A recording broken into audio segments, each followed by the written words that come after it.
Toast makers, shot takers, and y'all already know my doggone favorite. Puff chasers. So, if you've been under a rock for the last, I guess you could say now 96 hours, last 4 going on 5 days now. We've heard that NFL legend, college football legend, just football legend, American football legend, because, we do got another football, but American football legend Deion Sanders recently became the 25th head coach at the University of Colorado at Boulder. It was made official this past Saturday, while he was also wrapping up the SWAC championship game, which his current team, the Jackson State Tigers, defeated the Southern Jaguars in the SWAC championship game. And he made his announcement that he would be taking that job. And a lot of people have been having their reaction to it, and it's mixed. You have some people who are pissed off that Deion decided to take his talents out west to Boulder and wish that he would have stayed at Jackson for a little bit longer, or at least to the end of his contract. Then you have some individuals who are happy for him and happy that he got the opportunity to now coach a Power 5 conference school. And I think one thing that a lot of people are not taking into consideration, or I haven't really heard people talk about of yet, is probably one of the reasons why he decided to take the job. And I haven't really heard this, so I just want to give my particular take on it.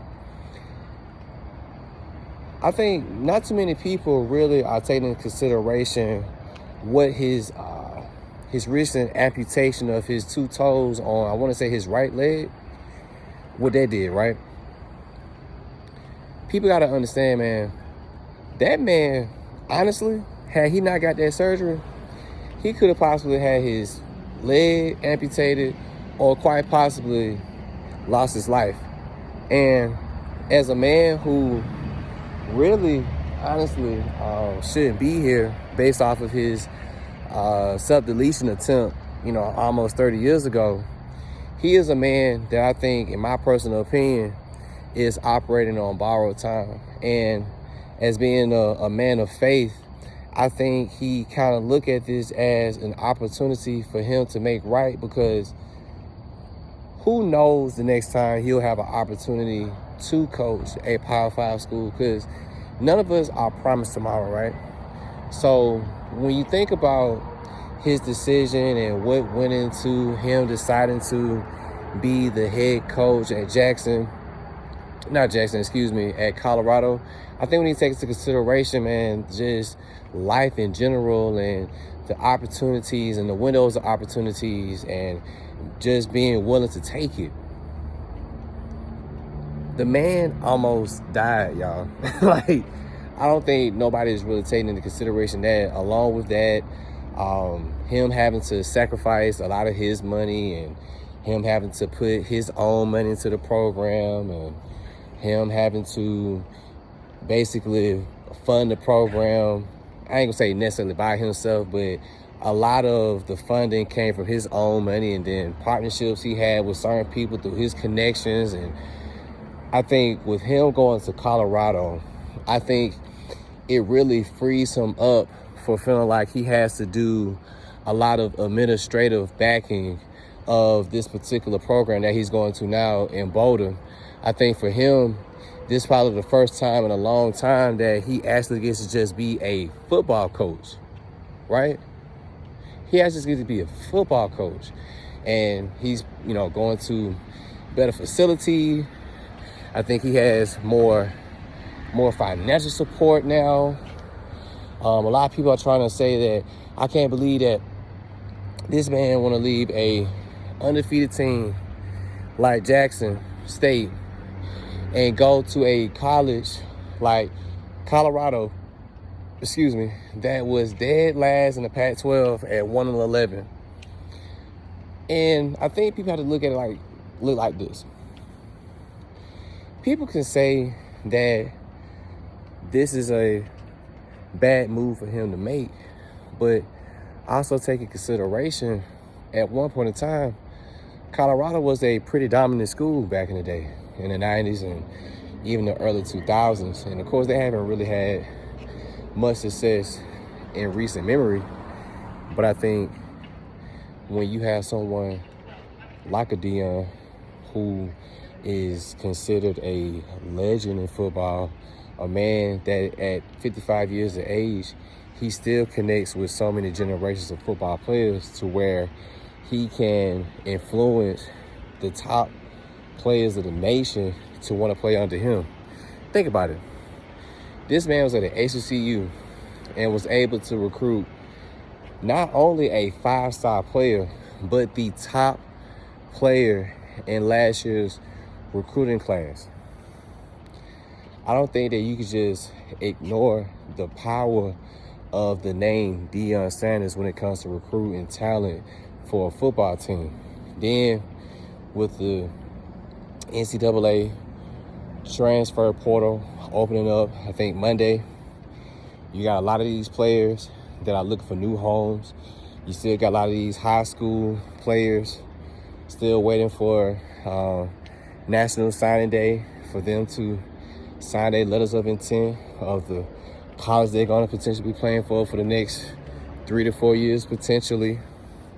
And expect Colorado to be in the top 10, if not top 5 schools when it comes to recruiting in the next seasons to come, while Deion is at helm at Colorado, right?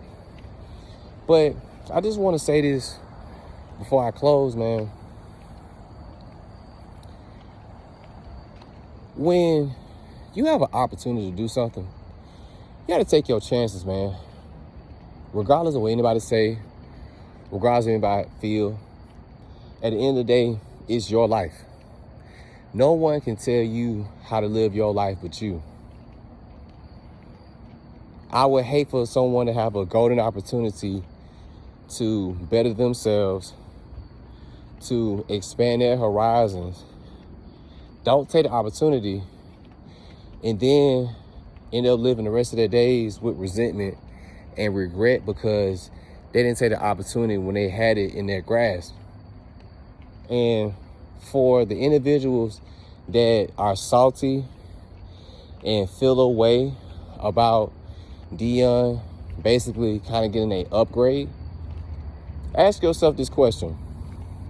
If you was in a situation where you could be in a better position, whether it's financially or location-wise or just in any other station in your life, would you or would you not take the opportunity to better yourself if it meant you having to leave a state or a city or a job that you was currently involved in? You really have to ask yourself, if you was in that predicament, would you do the same thing? And I think a lot of us, if we're being honest, a lot of us would have took that same opportunity that he did. So all this hate, all this backlash, all this angst that's going on about this man deciding to do what he feel like is right for him, it's just outright ridiculous, man. And I think we need to actually give this man his flowers while we still can, because what he did is unheard of, bro. How many coaches do we know make the leap from an HBCU to a Power 5 school? Regardless if it's Colorado, he still made the leap to a playoff, basically a college playoff team, you know? This man, if he, recruit the right talent, get the right coaches in to coach up the players, this man could potentially be playing for national championships in a matter of seasons. So I think, man, it's one of those things that as a fan of the game, I appreciate. And also, too, I look at the bigger picture. I see him possibly opening up the door for more colleges, especially if he could be successful in Boulder. I see him open up the door for so many other black coaches and other coaches of color to have an opportunity who may have coached at a smaller school to get a shot of, coaching in the big time, man. Especially they have a certain draw like a Deion, right? So to Coach Prime, congratulations. I wish him all the best in Boulder. I wish all the best to the players that are transferring from Jackson to Colorado with him, including his son Shador, Shiloh, Travis Hunter, and many more. The players that will end up playing up under him who was already at Boulder, the players that will remain at Jackson State, the players that decide to transfer to Jackson State. I just wish everybody success. I hope that these players don't get trapped in the transfer portal, right? And for the haters, hey man, get your life together, man. But that's just my 5 cents. Y'all let me know how y'all feel down below in the comments section. Let's continue this conversation. But until next time, eyes front, head out to the finish. See this shit through.